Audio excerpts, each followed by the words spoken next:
Louisiana's Way Home by Kate D. Camillo, Chapter 21.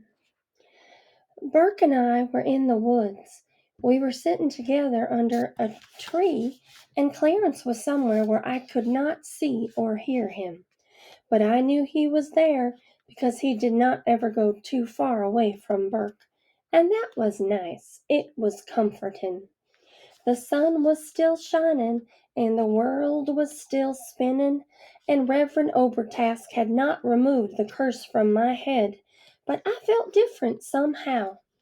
I looked at Burke and said, "I am going to tell you what was in that terrible letter, and the first thing you need to know is that the flying Elefantes do not exist." The flying Elefantes do not exist. I hated that sentence. I hated it, but I had to say it. "What do you mean they don't exist?" said Burke. "I mean there were never any flying Elefantes. I don't know who my parents were." And then I went ahead and told him everything, all of it. I told him about young Granny and how her father had looked at her and then turned and walked away from her, and how that was when the curse truly began. I told Burke about how Granny found me in the alley and picked me up, and I told him that she was only someone who had found me, and that I was not related to her at all. I told him that whoever Granny was, she was gone now, that she had left me, and that I was alone in the world. "Dang," said Burke when I was done. "Well, I guess the good news is that if she ain't no relation of yours, then the curse ain't your curse." "What?" I said. "It ain't your curse. It ain't on your head after all." "I'm not cursed?" I said. "I reckon not," said Burke. "Not the way I figure it." I lay down on the grass. The world was suddenly spinning faster and faster. Who was I without the flying Elefantes? Who was I without Granny? And who was I without a curse upon my head? I felt as light as air. I felt as insubstantial as the ghost of a cricket. "Maybe I don't exist at all," I said to Burke. "You surely do exist," said Burke. "I know it for a fact." He looked over at me, and then he stood up. He whistled, and Clarence came flying to him and landed on his shoulder. "Stand up, Louisiana," said Burke. "No," I said. "You got to stand up." "No," I said again. The winds of fate had deposited me in the alley of the Five and Dime, and then the winds of fate had picked me up and put me in the woods in Georgia, and that was where I was staying. I was never going to move again. I was even worse off than Pinocchio, a wooden puppet who at least had a father who loved him and kept searching for him, not to mention a blue fairy who showed up from time to time. I lay on the ground, and Burke stood over me, and Clarence opened and closed his wings again and again. The sun came beating down through the trees and landed on Burke's arm and lit up Clarence's feathers. The world was beautiful. It surprised me how beautiful it kept on insisting on being. In spite of all the lies, it was beautiful. In her letter, Granny had said I had smiled at her in the alley of the Five and Dime. Was that true? "Louisiana," said Burke. "What?" I said. "Don't you want to go and find your Granny?" "No," I said. "I don't think so. I don't know what I want. I don't know who I am." "Okay," said Burke. "All right. We'll figure this out. Didn't you say you had a dog and a cat and friends in Florida?" "Buddy, Archie, Raimy, Beverly." "Yes," I said. "Didn't you say Florida was where you belonged?" "Yes," I said. "All right then," said Burke. "You need to go home." Burke was right. I needed to go home. I stood up. I said, "What direction is Florida again?" Burke rolled his eyes. He said, "I'll help you all right. I'll go with you. Me and Clarence both. We need us a map and a bus schedule, and we'll go to Florida. First, we went to the Goodnight Sleep Tight to collect my belongings, but the door to room 102 was locked. And when we went into the motel office, Bernice told Burke to get out. "You thief," she said. "Leave here immediately." "I'll wait on outside, Louisiana," said Burke. Bernice's hair was still in curlers. My goodness, I was tired of seeing those curlers. I was tired of seeing Bernice, too. "What do you want?" she said to me. "I am here to collect my belongings," I said. "No," said Bernice. "Your grandmother has absconded, and I do not want to hear whatever hard-luck story you might have about that. I don't want to hear any of it. You will get your suitcase when the bill is paid, and the bill will only behave when you have sung at the funeral." I stared at Bernice's head. I concentrated on one curler in particular and stared at it just as hard as I could. I stared death rays into that curler. "I'm not afraid of you," I said. "Good," said Bernice. "I'm not afraid of you either. I'm tired of people taking advantage of my good nature." I wondered what good nature she was talking about. "The funeral is at noon tomorrow," she said. Everything I owned was in that suitcase, and I did not have the energy for a battle of wills. "Fine," I said. "I will sing at the funeral." "You bet you will," said Bernice. "Be here at 11:30 tomorrow morning." "Okay," I said, "and maybe as an extra special surprise for me, you will actually remove the curlers from your hair." I walked out of the office, and Burke was waiting for me. He had gotten me peanuts from the machine. "I can't leave yet," I said. "I have to sing at the funeral tomorrow, or else I can't get my suitcase back.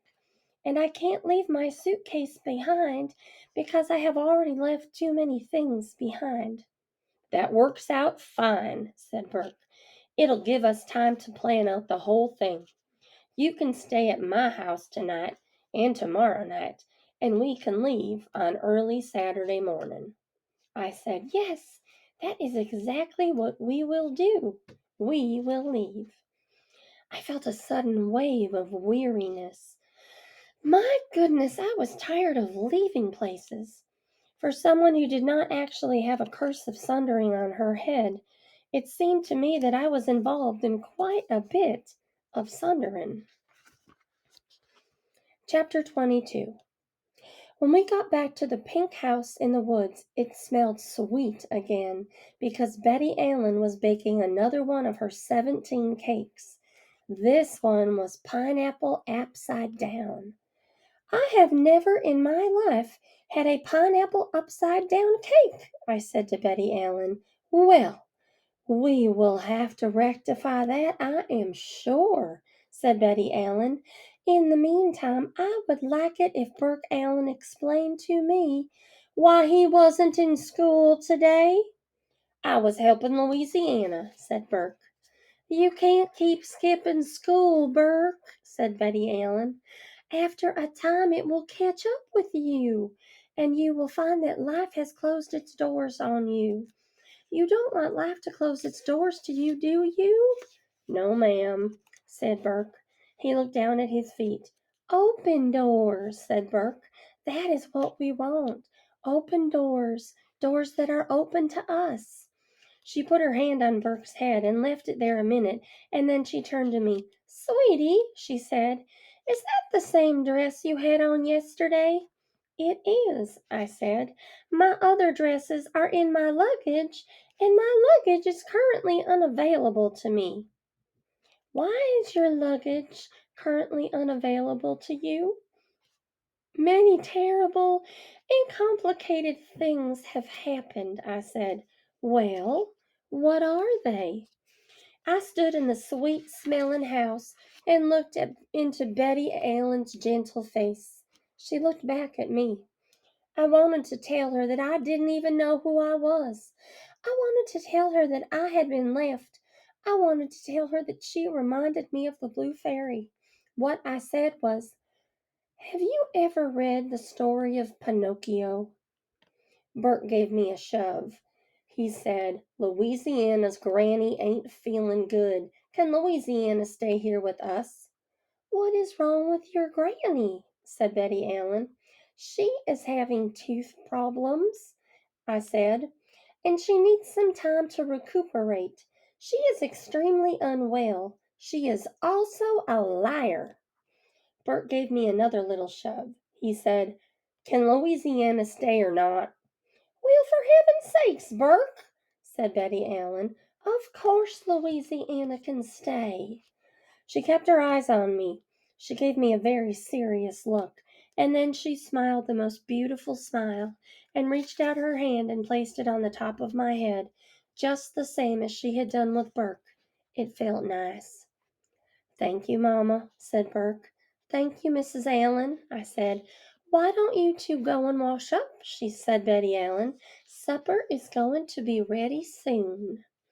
At the dinner table that night I sat next to Grandpa Burke.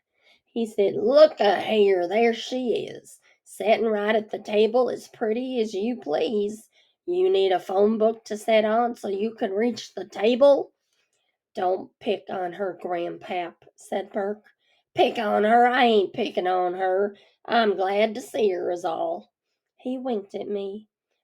"Daddy," said Burke's father, "you let her alone now. Let her eat." The dinner was fried chicken and green beans and mashed potatoes, and I ate everything set before me, and it was all very good.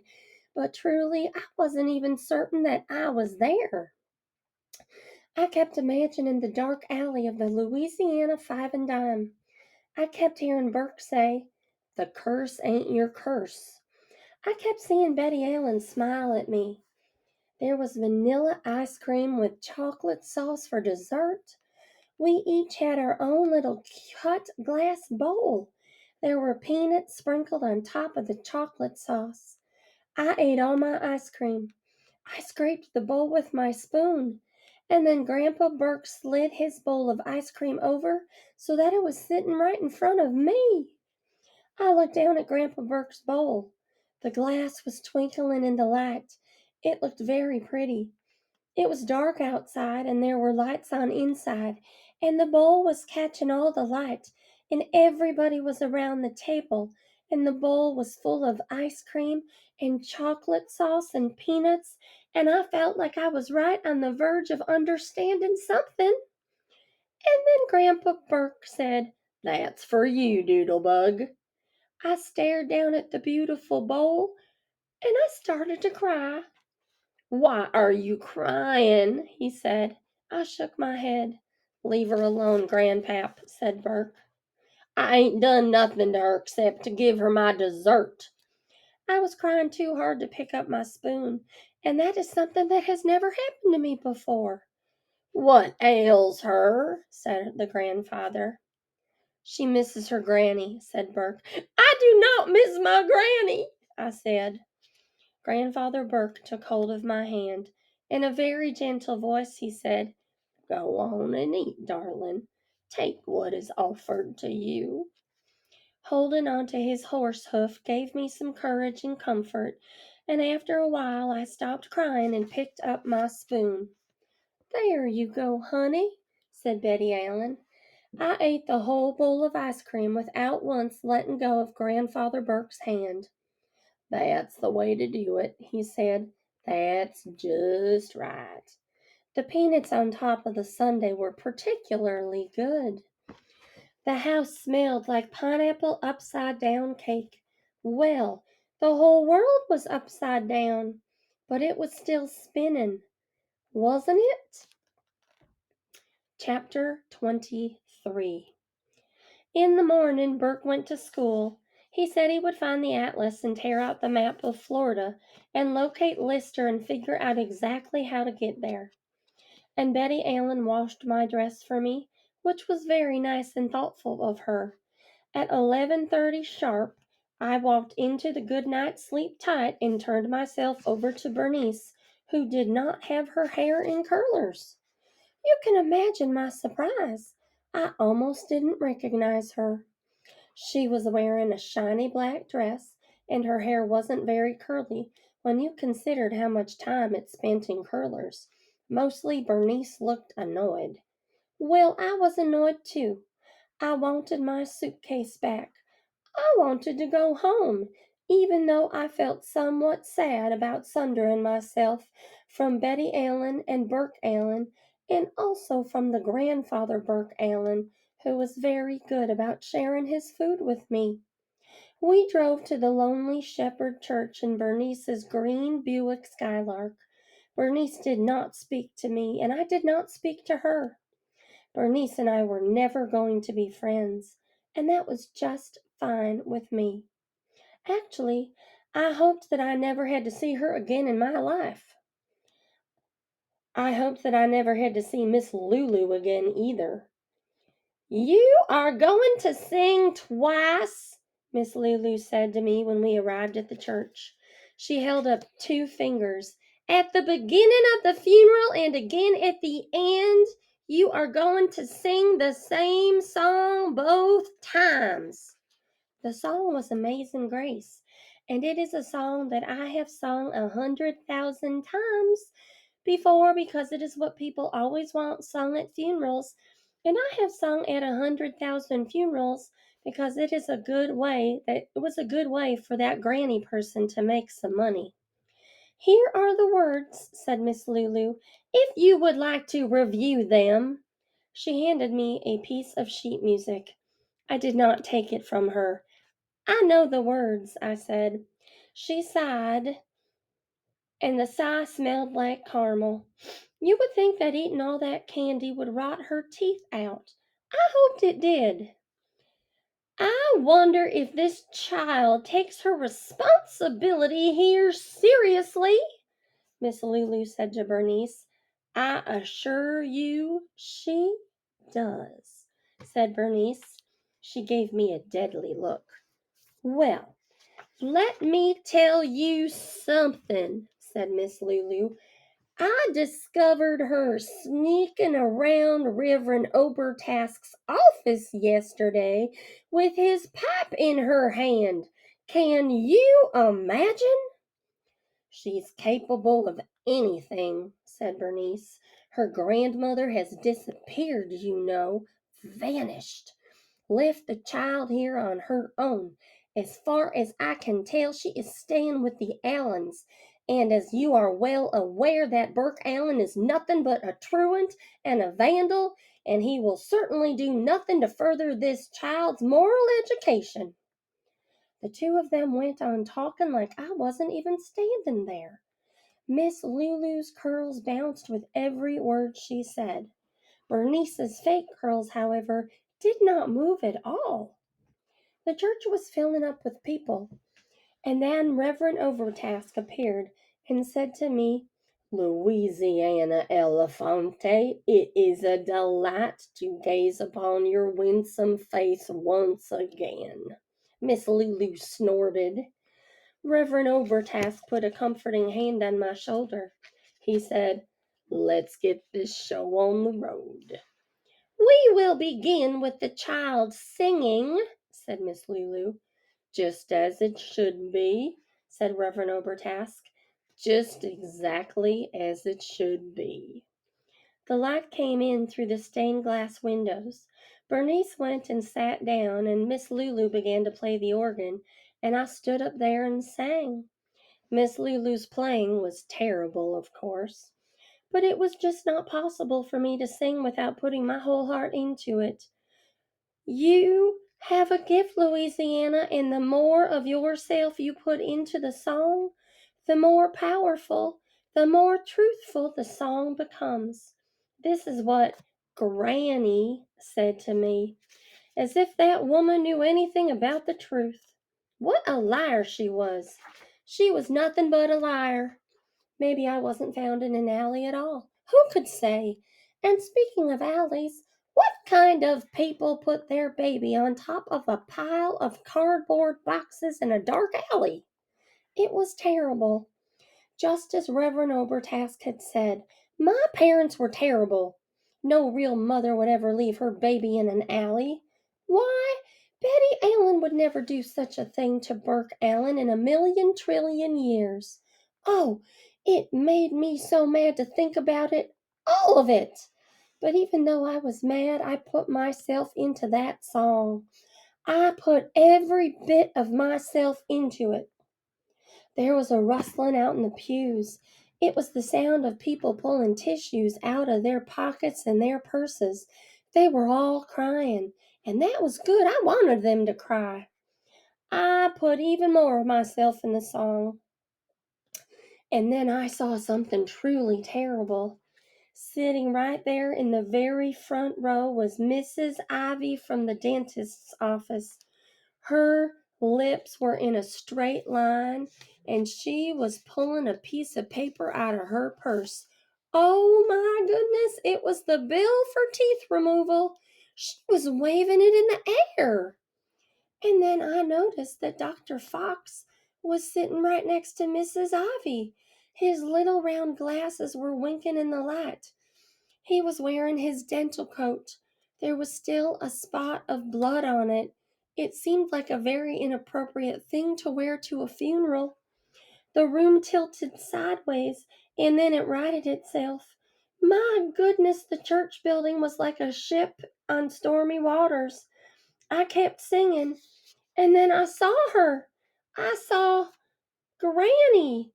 I couldn't believe it. She was sitting right behind Dr. Fox. She was wearing her fur coat, and she was smiling at me using all of her teeth. Was she back already from fighting the curse?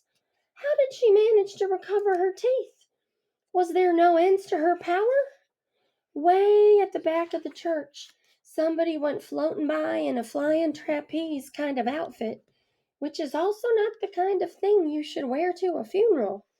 But maybe the spangly outfit was just something I imagined because it was there, a flash of light, and then it was gone.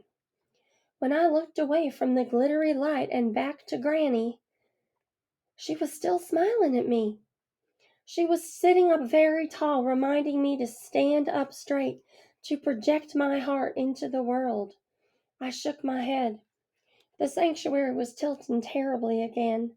Everything was sliding to one side. I stopped singing. And then Miss Lulu stopped playing the organ, which was a relief. And that is when Clarence flew into the Good Shepherd, his dark feathers shining like a light. Clarence had come looking for me. It was so quiet in the church that you could hear the flapping of his wings. It sounded like the beating of a heart. Granny smiled at me. She said, "Provisions have been made, Louisiana." At least I think that is what she said. All I know for certain is that the church tipped again, and this time I tipped with it. And that is the end of the chapter.